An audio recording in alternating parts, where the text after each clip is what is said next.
Hello everybody and welcome. I've chosen the Cosmo Communicator by Planet Computers for two main reasons. The first one is privacy, aiming to build a mobile setup that doesn't track me every single second of the day. The second one is to have a mobile setup that is healthier for my mind, keeping the constant flow of information we receive every day in check, and make sure that notifications are always visible but harder to react to, keep me focused on a single task. Otherwise, the Cosmo is, as the name implies, clearly inspired by the old Nokia communicators. I had one back in the day. With this design, you can easily see what's going on using the external screen and have access to all its power with the internal keyboard and large screen. Connectivity is generous. The Cosmo has two USB-C ports, a dual SIM slot that also acts as a SIM microSD combo, a headphone jack, and optional HDMI and USB hubs. The radio supports 4G and Wi-Fi supports the AC standards. The external screen is a gorgeous OLED panel that gives you access to basic functions such as calling, camera, audio recording, and controls to disable and enable radios on the fly, helping maintain privacy. The internal screen is large and beautiful. The contrast ratio is so high that some people may think it's an OLED panel. Unfortunately, the colors are a bit too saturated and its odd aspect ratio makes the device easily fingerprintable. It does not support HDR or high refresh rates. This is a device to get work done. The keyboard is the star of the show. Clearly inspired by Psyon, you get tactile feedback and higher precision than when using a touchscreen. This is honestly the only phone I can use for coding and to do remote work. Touchscreens are too unreliable when writing terminal commands, and fixing mistakes is painful. Unfortunately, the keys don't respond to pressure uniformly and, if you're a light typer, sometimes the keys fail to register. The backlight is a lovely addition to work at night. Performance is fine. The device has 6 GB of RAM and is powered by a mid-pack MediaTek chipset. You won't be getting into high-end gaming here, but it's enough to have fun with SuperTux kart. I hardly ever game, so it doesn't matter too much to me. The battery life is good. You can easily get through a day of constant work. It's important to mind though that the external screen is a fully independent computer and will constantly consume energy even when the screen is off. For a weekend out, I would recommend switching it off. On the software front, you get Android 9 and official Linux support out of the box. The manufacturer is promising an upgrade to Android 11 after they are done developing the Astro. On the Linux side, you are stuck with kernel 4.4 and that's really painful. However, this is more a problem with the ARM SoC manufacturers than with Planet Computers. There is just not enough interest to keep old devices running, unlike old x86 computers. An awful thing, in my opinion, is that the external display only accesses contacts from the internal address book and not from any CardDAV or cloud services. Boo, really boo! I find myself copying my most important contacts from my Nextcloud installation to my address book quite often. Honestly for me though, it has fulfilled its promise. I got to support a small manufacturer. I also can, with some trouble, get rid of the Google junk, and I finally have a device that I can use to monitor and troubleshoot the servers I keep for myself and my friends.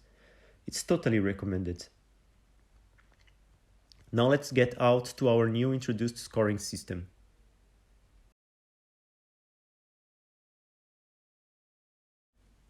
The build quality is passable.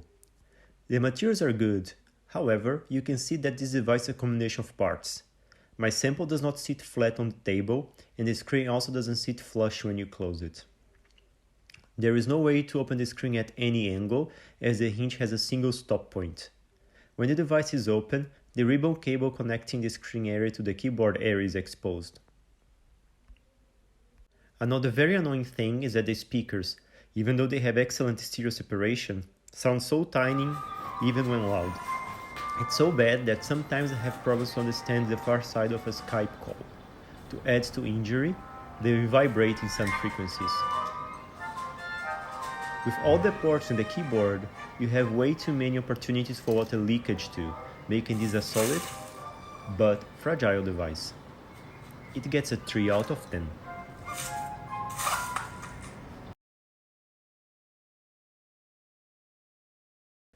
There's a lot to unpack here. As mentioned before, the external screen is an independent device and this leads to all sorts of weird situations. 1. The top USB port seems to be wired to the external display and the bottom port to the main board. So for some reason, you can only fast charge or use the optional HDMI dongle on the upper port. The official USB hub should be connected to the lower port and doesn't seem to pass through charging, limiting dock usage. The connection between the external display and the main board is very slow. The animations are all but smooth. It doesn't defeat the external screen usefulness though. It also seeps through battery at a low but noticeable rate. And there is no always on option. There is no HDMI driver for Linux, and having this as always with me kind of Linux laptop was actually one of my initial goals. On the upper side, you get dual SIM and microSD support, 2 USB-C ports, a keyboard that allows you to do real work, Linux support, official root support, and a form factor that allows for real multitasking, and much more. I'll give you a 6 out of 10.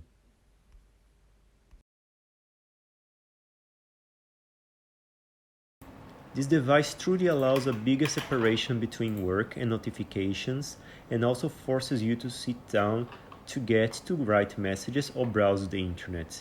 This is wonderful. I now tend to take breaks throughout my day to answer my messages, and slowly but surely I stopped engaging in multi-message bursts. It also discouraged me from reading online when commuting. Now I take books or watch out of the window.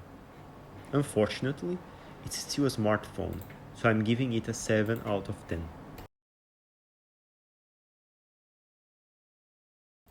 Support. The vendor promised a lot. A fully supported Linux device, a DeX-like desktop environment, the possibility of having the Cosmo potentially as your main computing device. I looked forward to having this as my main driver, docking it to my desk, getting my things done, then just taking it away when I had to. Honestly, I haven't yet run my only device experiment with the Cosmo, but I think it will fail. There is also no formal vendor support besides writing the manufacturer and hoping for the best. Software-wise, you are stuck with Android 9 or Linux kernel 4.4. The Linux situation is not entirely their fault. SoC manufacturers don't help much here. However, they could have done a better job supporting Android 11 instead of focusing entirely on their next device. On the other hand, community support is excellent. It's a small but very skilled and engaged group. I'll give it a 3 out of 10.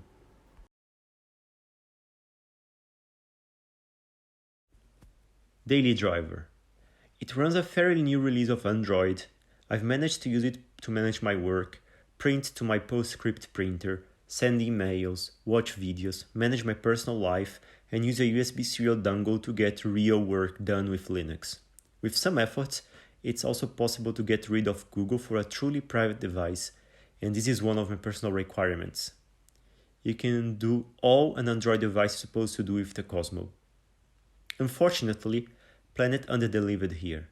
They got so close of having a killer device, keeping it Linux up to date, having HDMI support there, or having the DeX-like functionality in Android would have turned it into the potential one device to rule them all for many people. So I'm giving it a 7 out of 10 with a total score of 26. But it's time for the privacy penalty now. You can de-Google it almost completely. However, the Google applications come pre-installed. I managed to replicate all the essential functionality with the ad-free, tracking-free replacements. You are not forced to sign up with a Google account, but you can't fully uninstall the apps. You can neutralize them, but I'm not 100% sure they are fully dormant. They seem to be though. Linux is a good alternative, but the fun functionality gets very crippled and the interface is not optimized for touch usage at all. Installing alternative distributions, or rather desktop environments, is possible, but is not for the faint of heart. Fingerprinting is very possible with normal browsers. The odd screen resolution and not so common SoC make this device very traceable. But you can use Brave and be fine. The privacy penalty is 1 of 10, reducing our total score to 25. I love it and hate it with equal intensity. and I suspect many of you will feel the same towards this device. I'm not giving up on it though.